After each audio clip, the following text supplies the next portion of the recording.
Olá, meus irmãos, uma alegria muito grande quando nós entramos na presença de Deus.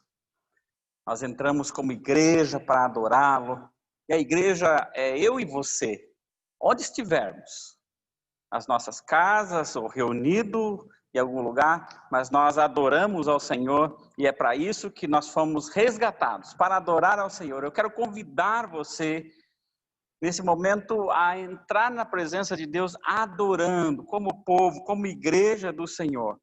E olha só, você é bem-vindo aqui conosco, você é bem-vindo no nosso meio.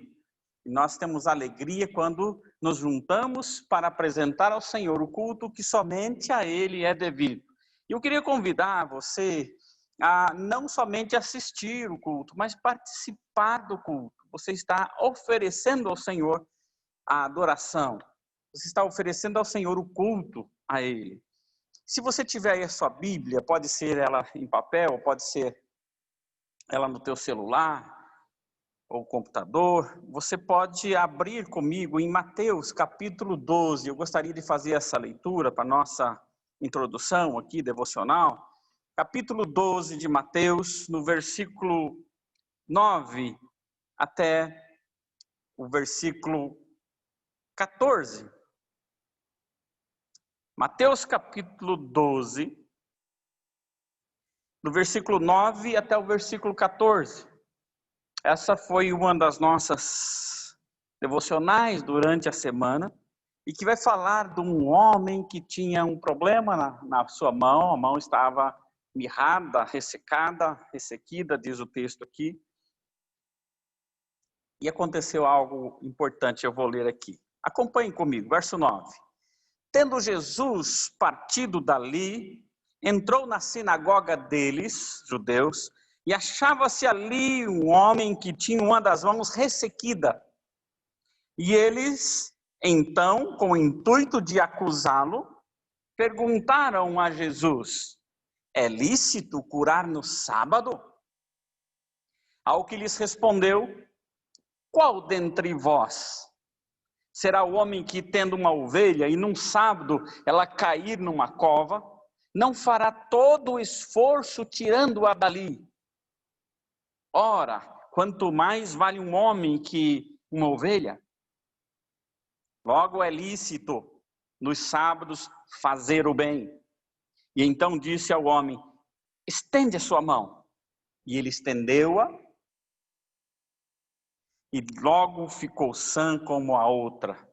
E retirando-se, porém, os fariseus conspiravam contra ele sobre como lhe tirariam a vida. O texto aqui vai falar então desse homem que vai num sábado, e ele sabia que Jesus estaria ali, e ele vai à procura de Jesus, ele vai à procura de milagre.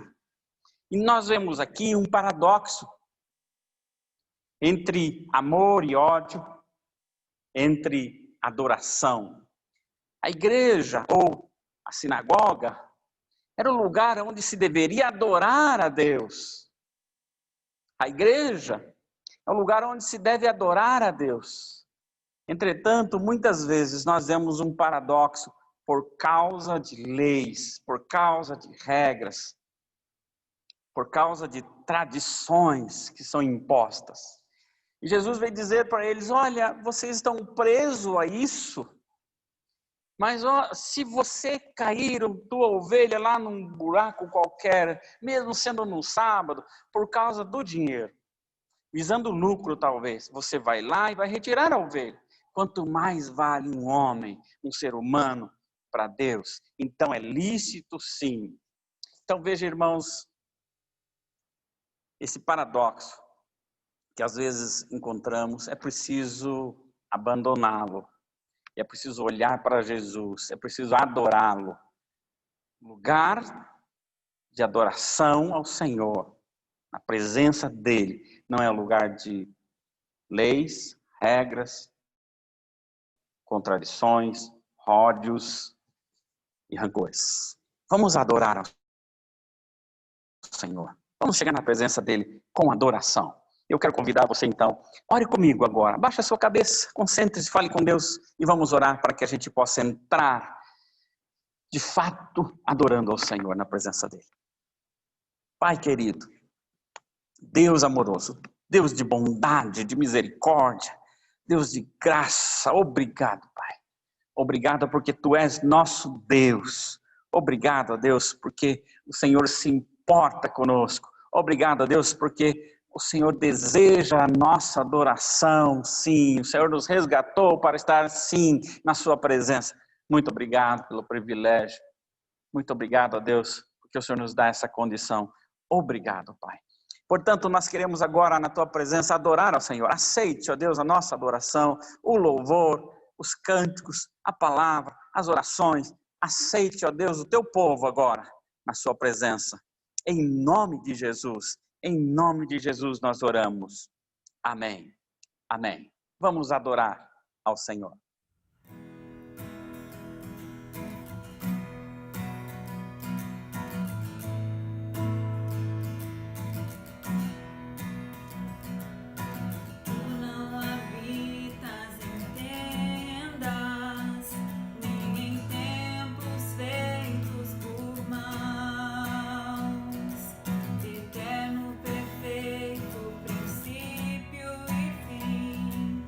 Acima das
casa é sua, pode entrar, me esvazio de mim, me esvazio de mim.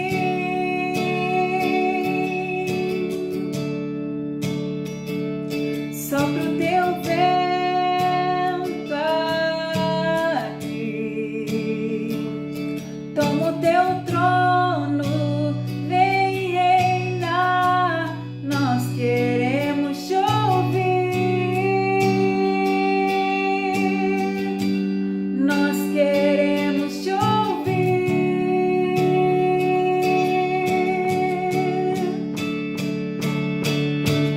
E essa casa é sua casa, nós deixamos ela pra você,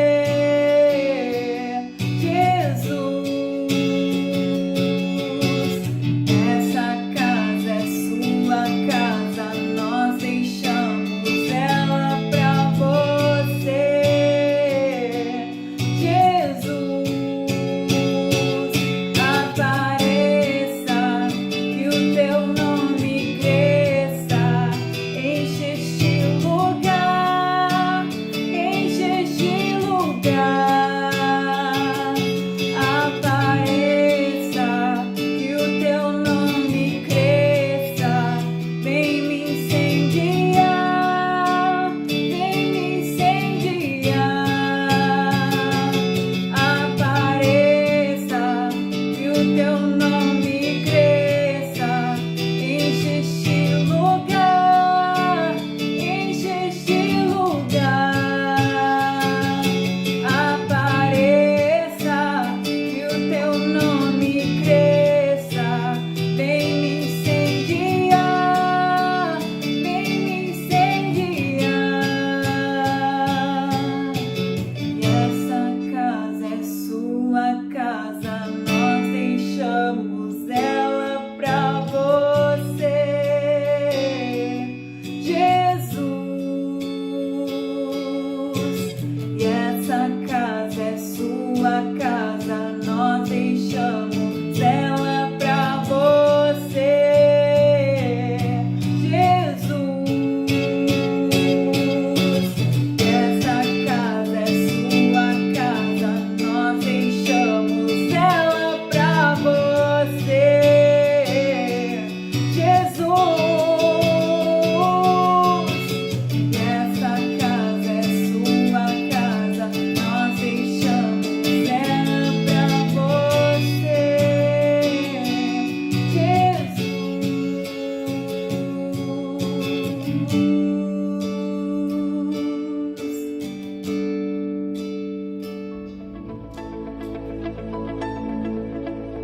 O tema da campanha de missões nacionais deste ano, irmãos, é um tema bíblico, fundamentado na palavra de Deus, fundamentado no amor de Deus, fundamentado ali na primeira carta do apóstolo João. Nós amamos porque ele nos amou primeiro. É a palavra de Deus, um tema bíblico, um tema com uma profundidade, com uma dimensão teológica extraordinária. Esse tema é um tema lindo para o momento que nós estamos vivendo. Um tempo de muitos desafios. Isolamento social, coronavírus, desafios, irmãos, em tantos lugares desse planeta. Mas nós estamos fundamentados no amor de Deus. O Senhor cuida de nós. Quer vivamos, quer morramos, somos do Senhor, porque Ele nos amou primeiro. A mensagem mais impactante em toda a Bíblia é que Deus nos amou.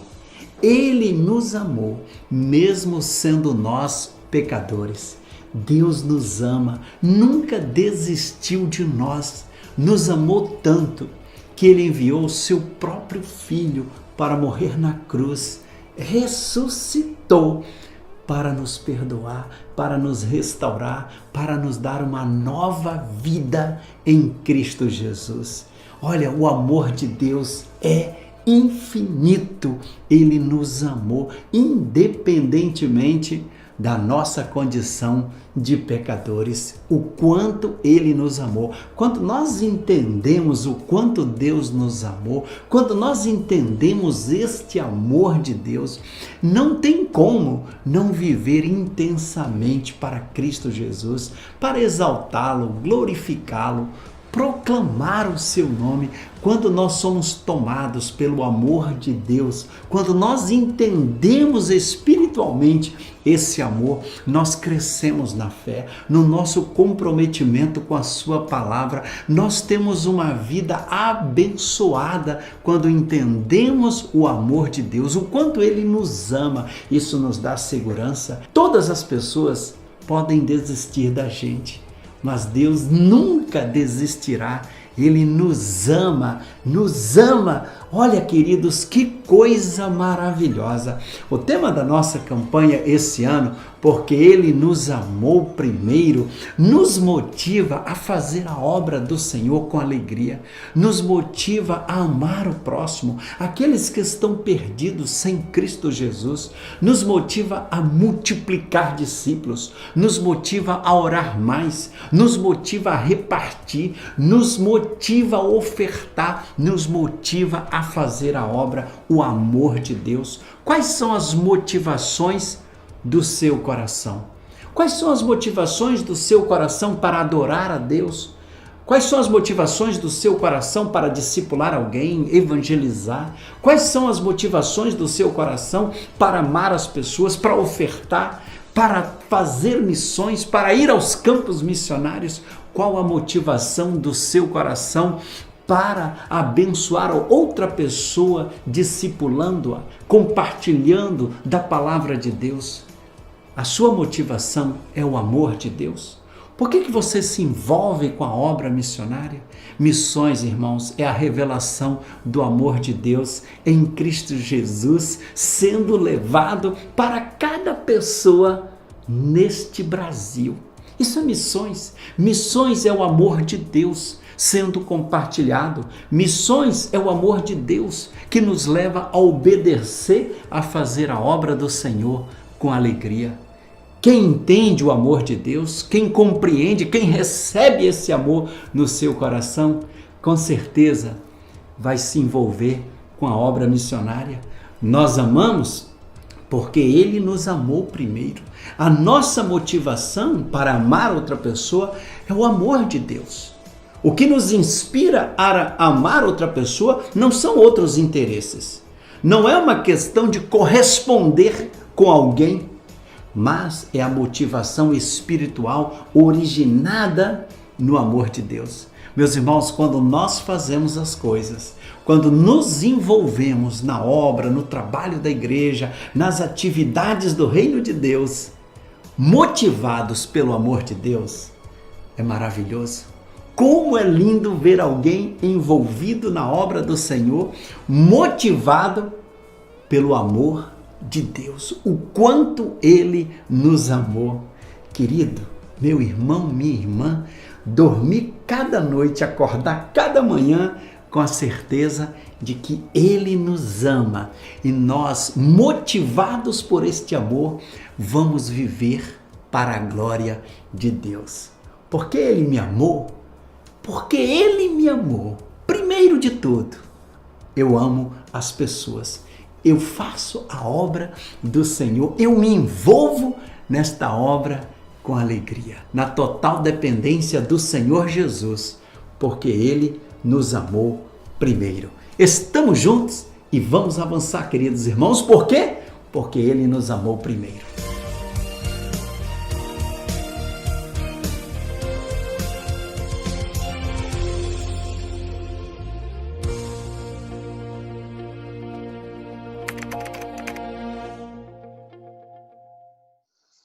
Muito bem, irmãos. Igreja Batista das Nações, nós gostaríamos de passar alguns avisos aqui. Eu gostaria que os irmãos prestassem um pouquinho atenção, porque tem um dos avisos aqui que a gente vai ter que prestar bem atenção. Primeiro, eu quero falar sobre os dízimos e as ofertas. Agradecer aos irmãos membros que estão contribuindo, que estão fiel ao Senhor e ao seu chamado.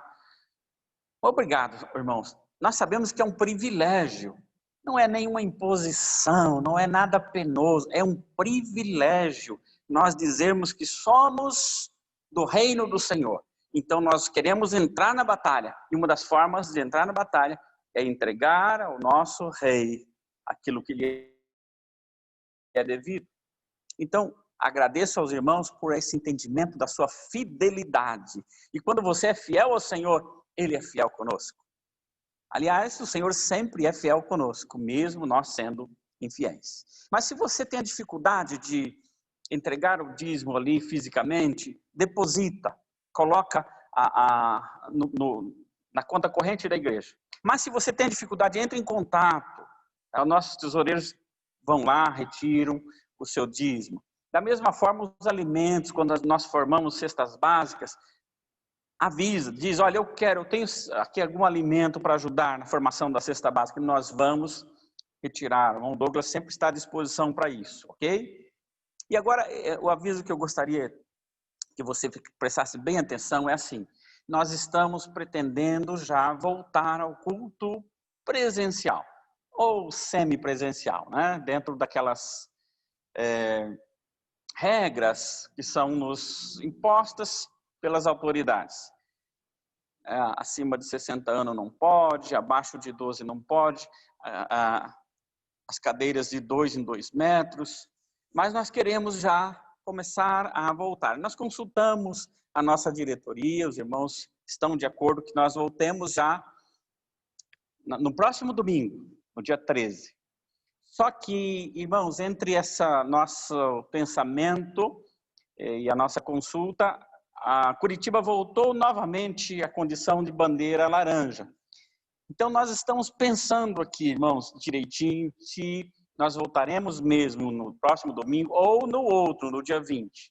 Eu gostaria que vocês ficassem atentos a isso, tá bom? Nós estamos ali no nosso grupo de WhatsApp, nós temos os irmãos que estão sempre comunicando, e você pode entrar em contato conosco também, se você tiver alguma dúvida. Nós vamos definir se nós voltaremos no próximo domingo, dia 13, ou no domingo, dia 20, ok?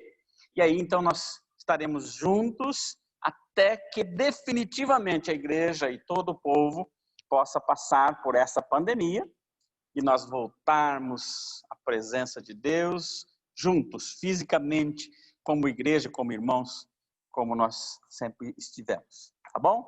Deus abençoe você e vamos adorar ao Senhor.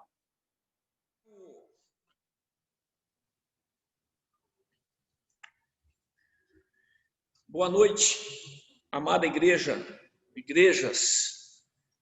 Nós temos trabalhado com algumas parcerias, Igreja Batista na Vila Americana.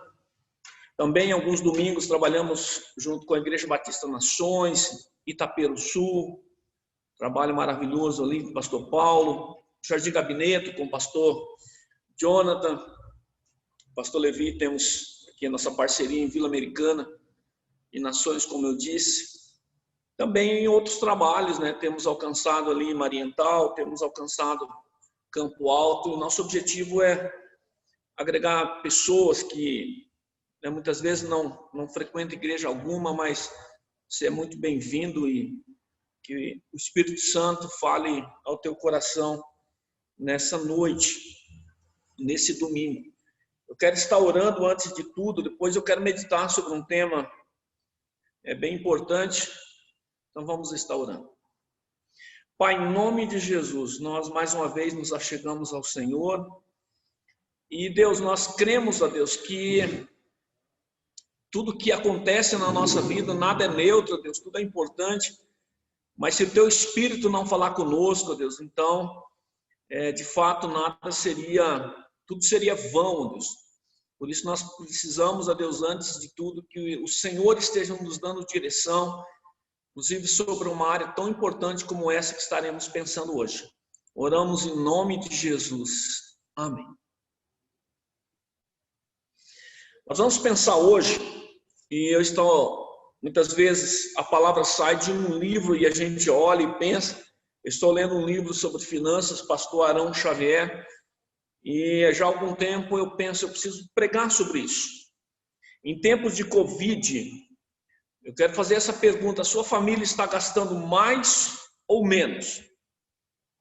Eu acho interessante que no começo, é uma percepção que eu tive, no começo os gastos diminuíram, as saídas diminuíram, gastos fora de casa, combustível, levar criança em escola, agora todo mundo fica em casa, então os gastos acabaram diminuindo, mas em casa, com o tempo, se começou a perceber que os gastos voltaram a crescer. Agora as pessoas mais dentro de casa, elas veem defeitos que antes não viam. E então começam a consertar isso. Para consertar sempre se gasta alguma coisa, uma tinta, um material. Eu estava lendo um post essa semana de alguém que dizia o seguinte: a minha geladeira já está até roxa de tanto que eu vou lá beliscar. Já se vê que está faltando algo e já quer comprar, de repente, um móvel e tantas coisas, gasta-se luz, água o tempo todo, enfim. O resultado é que os gastos, de repente, eles voltaram a crescer. E eu quero pensar nesse dia, como ser próspero em tempo de crise. Mas o pastor vai falar sobre prosperidade financeira, não, vou falar sobre prosperidade. Eu estava lendo na revista Veja, a última revista Veja disse que 900 mil brasileiros começaram a investir em ações durante a pandemia. É um número recorde. Nós levamos décadas para ter 900 mil pessoas investindo na bolsa e de repente durante um curto período essas pessoas começaram a investir. Eu quero fazer uma pergunta. A minha pergunta é: você conhece alguém que tenha tido um lucro de 100 vezes em um ano? Imagina, é como você investir R$1.000 no começo do ano, é só um exemplo que eu estou dando, R$1.000, chegar no final do ano você ter R$100 mil. Talvez você diz, nossa, mas isso é teologia da prosperidade, isso é algo fora do padrão. O que está acontecendo com o pastor Nivaldo? Mas eu quero dizer que provavelmente tiveram outros, inclusive na época da internet, mas eu só me lembro de uma pessoa que prosperou dessa forma. E o nome dele é Isaac, filho de Abraão. E eu quero ler o texto de Gênesis 26, verso 12 até o verso 18. Naturalmente que todo o texto é importante para compreender a situação, mas eu quero fixar nesses versículos. Gênesis 26, verso 12 em diante. Semeou Isaac naquela terra, e no mesmo ano recolheu 100 por 1. Porque o Senhor o abençoava. Enriqueceu-se o homem, prosperou, ficou riquíssimo.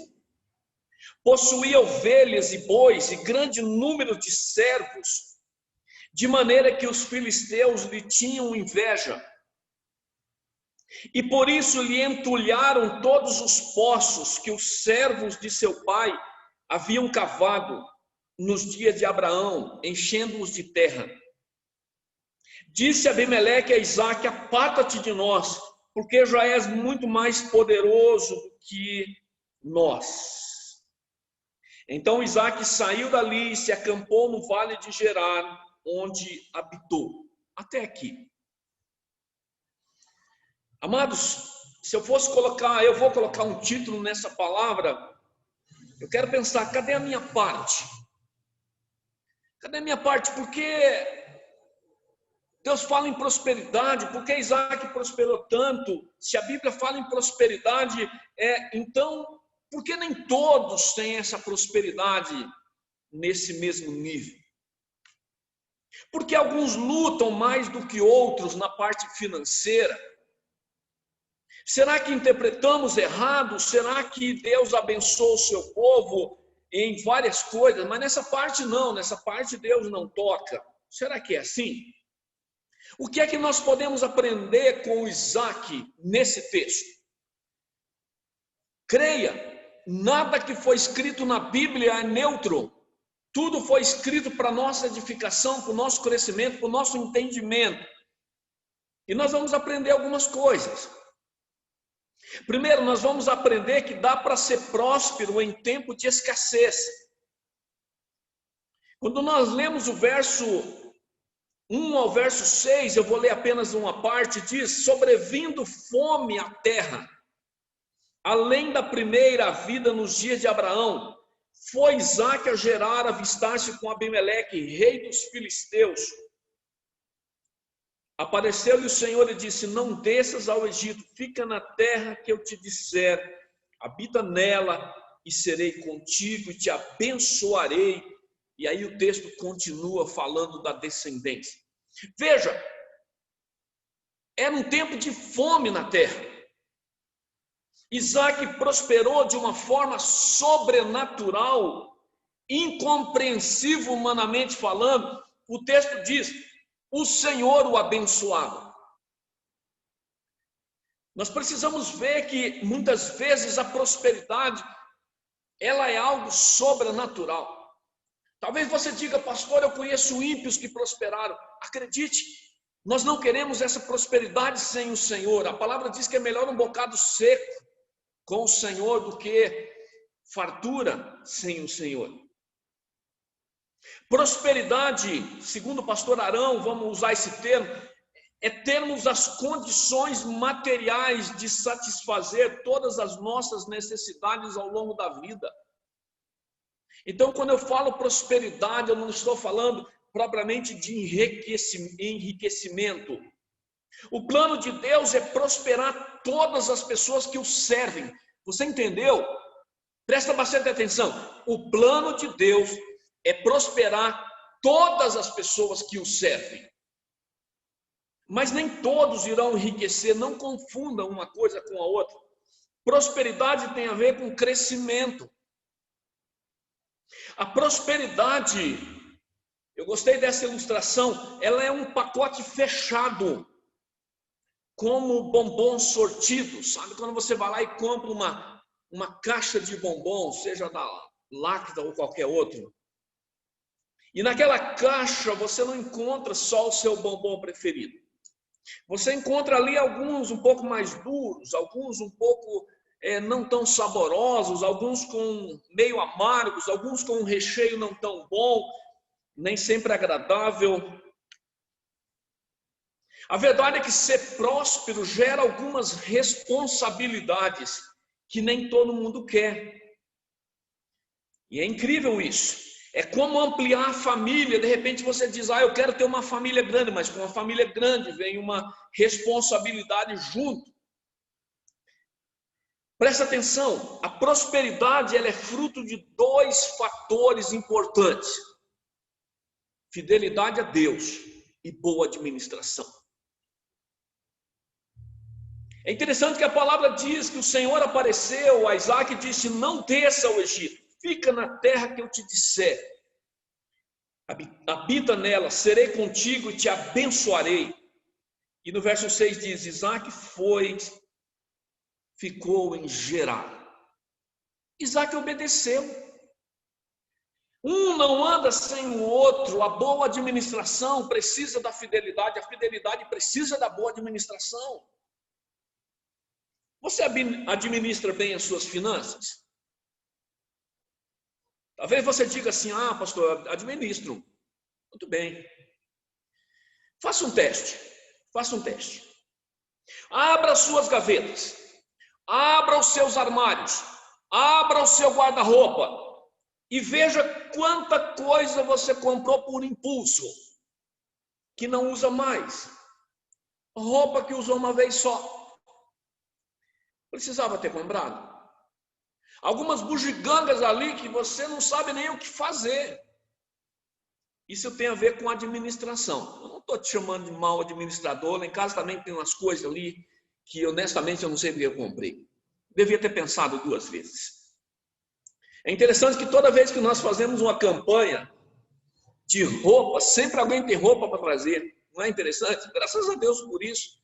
Mas é interessante, talvez a gente tenha comprado mais roupa do que precisa usar. Talvez você seja fiel. E você diz, mas não é possível, eu sou um crente fiel, por que eu passo dificuldade, por que eu passo luta? Talvez você precisa ser um bom administrador também. Sabe, veja quantas vezes você colocou a obra de Deus em primeiro lugar. Talvez você diz, pastor, eu sou um bom administrador, eu ganho um bom salário, mas eu não sei o que acontece, eu fico apertado o tempo todo.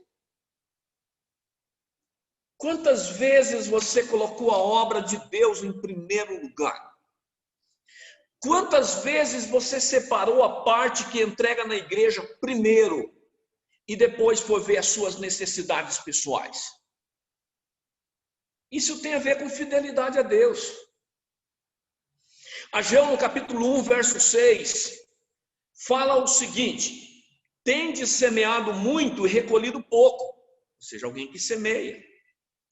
Comeis, mas não chega a fartar-vos, tem comida, mas não suficiente. Bebeis, mas não dá para saciar-vos. Vestivos, mas ninguém se aquece. O que recebe salário, recebe-o para pô-lo num saquitel furado. Veja bem, nós não estamos falando aqui de alguém que passou por uma crise, está desempregado por esse tempo. Não, nós estamos falando de alguém que recebe salário, mas não está sendo fiel para com o Senhor. E aí tem dificuldade. Talvez você tente administrar suas finanças, mas não está sendo exatamente fiel. Dinheiro é bênção. Dinheiro é bênção. Mas o amor a ele é a raiz de toda espécie de males. Você entendeu? 1 Timóteo 6,10.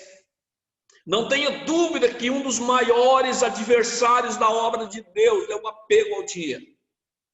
Um dos maiores adversários na obra de Deus. Nós estávamos conversando, reunião do conselho, essa semana, ouvindo os relatórios, e o pastor Isaías Quirino falava de uma igreja que ela é contribuinte do plano cooperativo, 10%. E o pastor separa um valor, e não é um valor pequeno, e disse o seguinte: isso é uma oferta a mais, todo mês. Ponto 2, nós aprendemos com Isaac que com a prosperidade vem a pressão da inveja. Não é interessante? Quem não quer prosperar 100 vezes mais? Mas a palavra diz: enriqueceu-se o homem, prosperou, ficou riquíssimo. Possuía ovelhas, bois e grande número de servos, de maneira que os filisteus lhe tinham inveja. Amado, já viu? Se o pastor chega com um bem maior, a primeira reação de alguns do povo, qual que é? É falar que ele está desviando recursos da igreja. Nem sabe o que aconteceu. Você começa a prosperar e alguém já pensa, deve estar fazendo algo errado. Olha lá o vizinho, ó. Sei não, hein? Deve estar mexendo com alguma coisa ruim aí, hein? Eu lembro que quando eu casei com a Agra, nós compramos algumas coisas e ganhamos outras. Mas pensa bem, 20 anos de casado, irmãos, poucas coisas aguentam 20 anos. O nosso micro-ondas pifou, acho que já faz uns 3 anos. E algumas coisas foi pifando no caminho. E aí você tem que comprar para repor. E aí, dependendo do que você comprar, alguém pode dizer: nossa, eu não sabia que o pastor ganhava tão bem. É impossível prosperar sem ter que conviver com a inveja. É impossível. As pessoas que verdadeiramente gostam de nós, gostam de você, querem o seu bem. E a gente precisa se alegrar com os que se alegram. Por isso que antes de criticar alguém, verifique. Se alegre com ele, diga: que bom que você está prosperando, que bom que você conseguiu um emprego que você queria, que bom. A inveja definitivamente não é obra do Espírito, não do Espírito Santo. A igreja é pequena, prédio apertado, poucas pessoas, Ninguém liga. Ninguém liga. Mas começa a avançar. Os cultos começam a ficar cheios. Muitos carros no estacionamento. O que acontece? Irmãos, é imediato. Os vizinhos começam a reclamar do barulho. Carro na calçada, porque alguém estacionou lá em frente ao meu portão. Acredite, é inveja. A igreja começa a prosperar e logo alguém fala, deve estar pregando um evangelho barato. Eu nem vou falar que essa camisa é Hugo Boss, porque senão alguém pode ficar com ciúme. Mas eu nem sei que marca que é essa, na verdade. Acho que é só Boss, nem está escrito Hugo aqui na frente. Gênesis 31, verso 2 diz, Jacó, por sua vez, reparou que o rosto de Labão não lhe era favorável como anteriormente. Você conhece a história, Gênesis 31, no verso 2 é que diz isso. Labão prosperou e foi prosperando, e foi prosperando, e foi prosperando. E o texto diz que Jacó reparou que o rosto de Labão não lhe era favorável como antes. Toda vez que alguém prospera, vai gerar ciúme, mas isso não pode nos intimidar. Fique tranquilo, a prosperidade vem do Senhor. Deus quer uma vida melhor para todos nós. Ponto 3, nós aprendemos com Isaac que com a prosperidade vem as resistências. O texto diz no verso 15, por isso lhe entulharam todos os poços que os servos do seu pai haviam cavado, nos dias de Abraão, enchendo-os de terra. Os poços aqui são as ferramentas de trabalho. Alguém vai tentar te prejudicar. Imagina quando você começa a prosperar no trabalho, né? De repente você está lá, você é funcionário em uma empresa, você é funcionário em uma loja, né? E aí de repente você, o chefe nota, o chefe te promove. O que você acha que vai acontecer? Algumas pessoas te olharão com má vontade, outras vão boicotar o teu trabalho. A igreja começa a crescer, começa a avançar, logo vem alguém criticar, dizendo que você não está pregando a Bíblia. E às vezes o ataque vem até de dentro da própria igreja. Porque crescendo, vai vir pessoas estranhas. Crescendo, vai vir gente imatura na fé. Crescendo, vai vir gente com os filhos que não sabe se comportar direito como os nossos filhos. E por aí vai. Uma das formas de entulhar poços, presta atenção, isso é muito importante. Uma das formas de entulhar poços é difamar os irmãos que estão indo bem. O irmão está lá trabalhando, batalhando, procurando fazer o trabalho dele, e você está difamando o irmão. Faz isso não. Eu sei que ninguém faz isso, né? Claro, crente não vai fazer isso.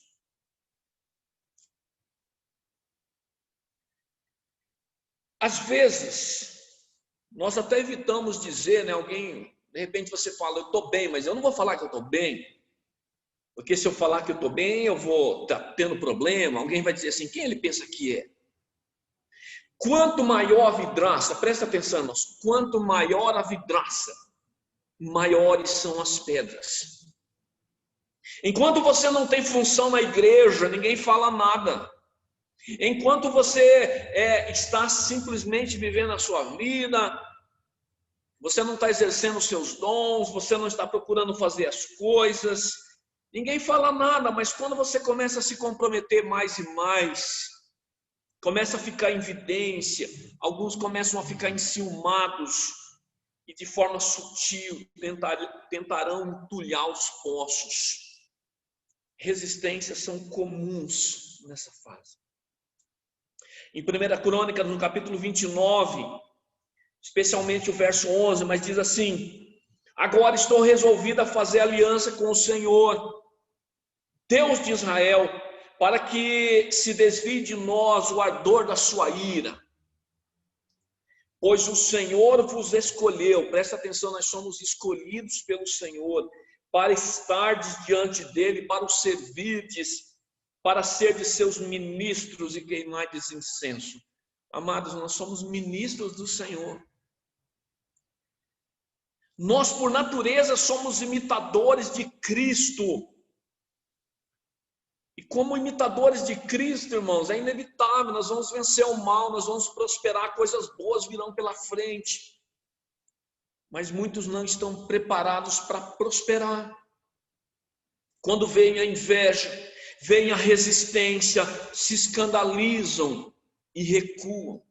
Quantas pessoas estão trabalhando na igreja, de repente ele se esfria, e você diz, o que aconteceu, irmão? Ele diz, o irmão criticou, aconteceu isso, aconteceu aquilo.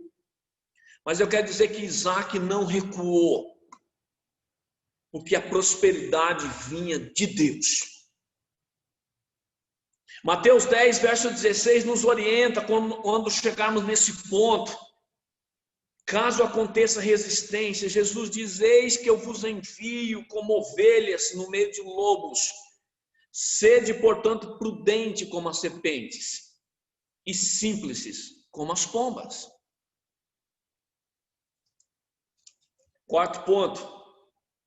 Nós aprendemos que prosperidade separa pessoas e traz sofrimento.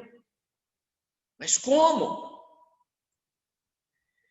O texto diz no verso 16, disse Abimeleque a Isaac, aparta-te de nós, porque já és muito mais poderoso do que nós. Abimeleque, inclusive esse nome, nem sabe bem se é um nome de uma pessoa ou é algo como Faraó, né? Mas tudo bem. Abimeleque era um tipo de mentor de Isaac, um amigo. Mas agora ele deseja ter Isaac longe. Abimeleque se sentiu ameaçado. Sabe, é como um chefe que vê alguém se destacando e pensa, vai tomar o meu lugar. Não é assim? Você está lá liderando a célula e chega alguém dando opinião na célula, você fala, quem ele é? Daqui a pouco vai tomar meu lugar aqui? É como Saul que vê Davi crescendo, sendo querido, sendo admirado. E ao invés de se alegrar com Davi, ele começa a perseguir Davi. Irmãos, nem todo mundo consegue caminhar com alguém que está prosperando. Acredite. Quando você for próspero, às vezes as pessoas dizem, agora não se mistura mais. Mas muitas vezes é as pessoas que não se misturam. Creia. Porque não estão prosperando na mesma proporção. Irmãos, isso é muito interessante. Abimeleque diz para Isaac, vá, nós não vamos caminhar juntos mais. Mas por quê? O que eu fiz por você? Não, você não fez nada, mas você está crescendo mais que eu.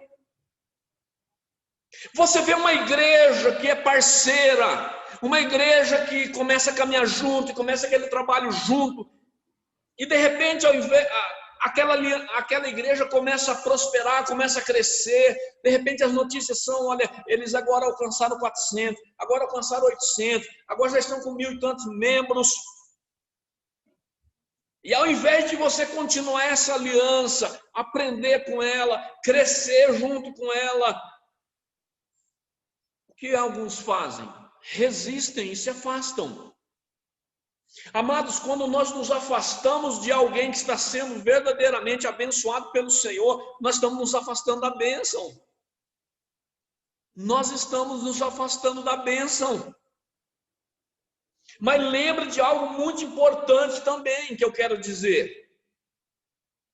Talvez você esteja prosperando e alguém está se afastando de você, mas eu quero dizer que nem toda perda é de fato uma perda.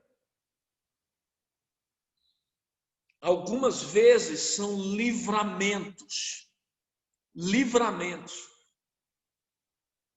Separações são inevitáveis durante a vida. Irmãos, separações são inevitáveis. Só não podemos sair debaixo da vontade de Deus. Mas porque se eu não fizer isso, eu vou perder fulano. Que perca. Amados, eu estou querendo dizer, porque eu estou pregando a gente espiritual, vocês são uma igreja muito amada. Você não pode fazer concessão ao pecado, você não pode fazer concessão quando Deus está te fazendo prosperar. A palavra diz: importa mais agradar a Deus do que aos homens. Esse é o nosso princípio na Bíblia. Eli parou de ouvir Deus, porque ele honrava os seus filhos mais do que a Deus. Ele não confrontava os seus filhos. Talvez ele pensasse assim: os meninos já não estão muito bem, se eu confrontar eles, aí que eles não vêm na igreja mais mesmo. Então deixa quieto. Veja o que diz em Gênesis capítulo 13, verso 14. Disse o Senhor a Abrão, depois que Ló se separou dele. Quando foi que Deus falou com Abraão? Depois que Ló se separou dele. E aí diz o verso então na sequência: ergue os olhos e olha desde onde está para o norte, para o sul, para o oriente, para o ocidente, porque toda essa terra que vês eu te darei, a ti e a tua descendência para sempre. Enquanto Ló estava com Abraão, ele gastava energia demais cuidando do sobrinho, mediando conflito entre seus pastores. Irmão, será que não tem gente roubando energia demais que você tinha que gastar na obra do Senhor? Liberta, deixa aí.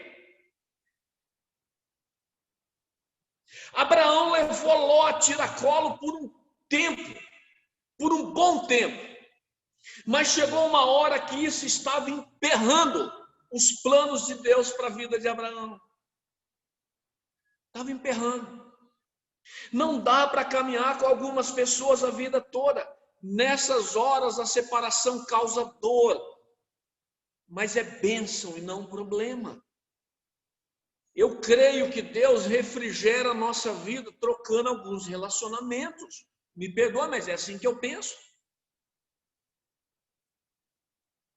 Jesus disse que não veio para juntar simplesmente, mas muitas vezes ele veio para separar, e separar famílias, inclusive.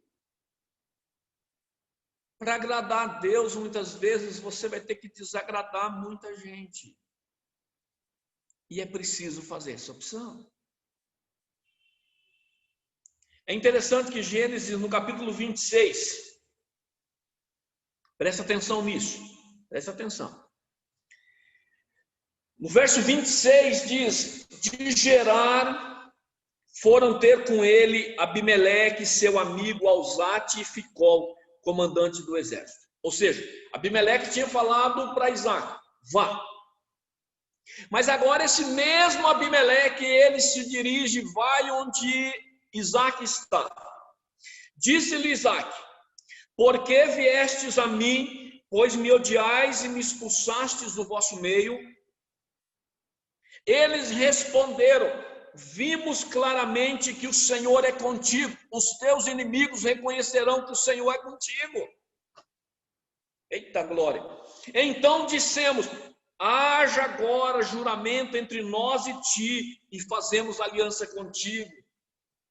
Jura que não nos fará mal, como também não te havemos tocado, e como te fizemos somente o bem e te deixamos ir em paz. Tu és agora o abençoado do Senhor. Amados, mesmo as pessoas que te abandonaram, mesmo as pessoas que se afastaram de ti, vão reconhecer que o Senhor que você é um abençoado do Senhor. Não é incrível isso? Último ponto. Nós aprendemos que prosperidade tem fonte certa. Presta atenção nisso. Prosperidade tem fonte certa. Os inimigos tentaram tapar o poço, mas existe algo poderoso que é importante que você saiba. E eu li no livro e eu falei: que coisa incrível isso, apesar que a gente já sabe, mas a gente às vezes precisa de um livro para entender. A unção não está no poço, mas no dono do poço, que é Isaac. Quando você entra em um lugar, aquele lugar é abençoado por sua causa. A unção não está sobre a empresa que você trabalha. Se acontecer alguma coisa de você for dispensado daquele trabalho, fica tranquilo, a unção está sobre você. Deus vai arrumar outros postos que vai gerar riqueza para a tua vida. Eu lembro quando Deus me chamou para ficar integralmente no ministério pastoral. Eu pastoreava o Jardim Gabineto e naturalmente era uma congregação e depois se tornou igreja. Mas ainda não tinha condições financeiras para sustentar um obreiro e todos sabiam disso, nós e eles. E aí chegou um grande desafio, ficar integralmente na obra, poder dedicar o tempo, poder voltar a estudar um pouco mais. E só que tinha uma condição, eu precisaria deixar de trabalhar na Bosch, uma multinacional alemã fenomenal até hoje. E vai ficar por muitos tempos ainda. Amado, que coisa! Acredite, não é tão fácil você olhar no papel, colocar no papel quanto você ganha, o que você pede, o plano de saúde, isso e aquilo. Não é fácil, irmãos. Mas como eu entendo hoje que a unção está em mim, ela não está na Bosch. A Bosch foi uma bênção muito grande, e eu só falo bem dessa empresa. Estou falando bem agora de novo. Mas, amado, não importa onde você trabalha, a unção está sobre a sua vida. Nós tivemos em Matinhos agora, nessa segunda-feira, e aí nós fomos almoçar, e eu achei interessante que enquanto nós estávamos ali, naquele restaurante, nós entramos em 4 pastores. E ali, a dona daquele restaurante, ela ficou praticamente o tempo todo conversando com a gente. E no final, o pastor Diego tem os seus contatos, e no final, então, aquela senhora não é de igreja, não. Pelo menos não de igreja evangélica. E no final nós fomos orar pela equipe dela lá na cozinha. Foi a primeira vez que eu entrei na cozinha de um restaurante que eu me lembro. A questão não é a sua empresa simplesmente, mas é você que trabalha lá. A unção está sobre você. Se uma porta se fecha, a outra vai se abrir. Meu irmão, minha irmã, Deus te ama, não importa o que aconteça. Deus te amou quando você era pecador, Ele mandou Jesus. Imagina se Ele não vai cuidar de você agora. É pela graça que nós somos salvos, e é pela graça que nós somos sustentados, é pela fé. Deixa o controle da sua vida nas mãos de Deus. Ah, pastor, o pastor está dizendo que eu posso ser irresponsável. Não estou dizendo isso. Eu falei sobre gerenciamento, sobre administração nesse sermão também. Mas o que eu estou dizendo é o seguinte: descansa no Senhor.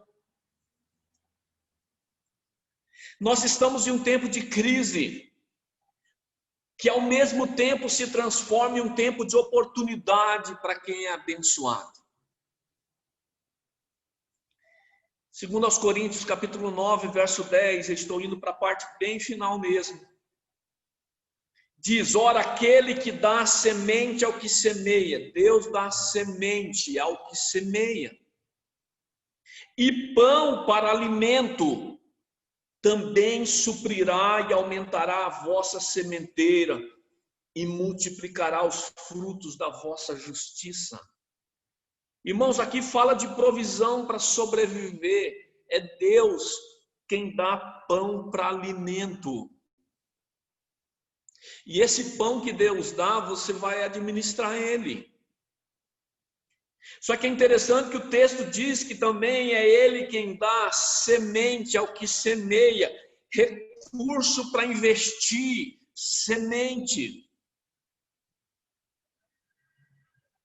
Você pode pensar isso no ponto de vista material. Aí eu preciso investir, sim, não coma toda a semente. senão você não terá o que plantar depois. Mas pensa no investimento na obra de Deus. Amados, Deus dá tanto um quanto o outro. Deus deseja que você seja próspero. E ser próspero é estar melhor, cada vez melhor.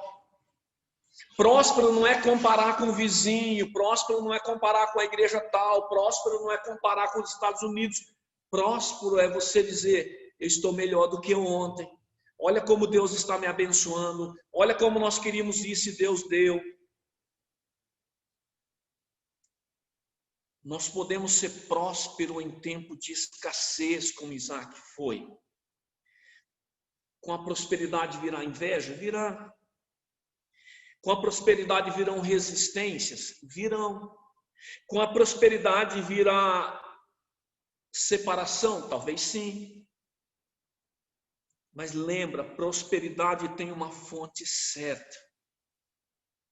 É o Senhor. Eu quero finalizar lendo um texto que está em Gênesis 39, 23. Fala sobre José.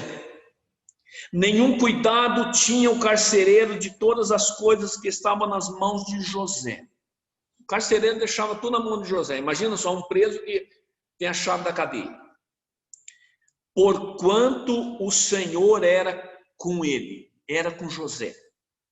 E tudo que ele fazia, o Senhor prosperava.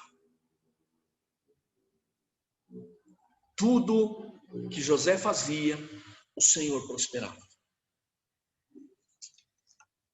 Sabe, irmãos, eu ainda não conheço alguém que disse, eu tomei uma decisão, deixei tudo nas mãos de Deus e que tenha se arrependido. Não conheço, simplesmente não conheço.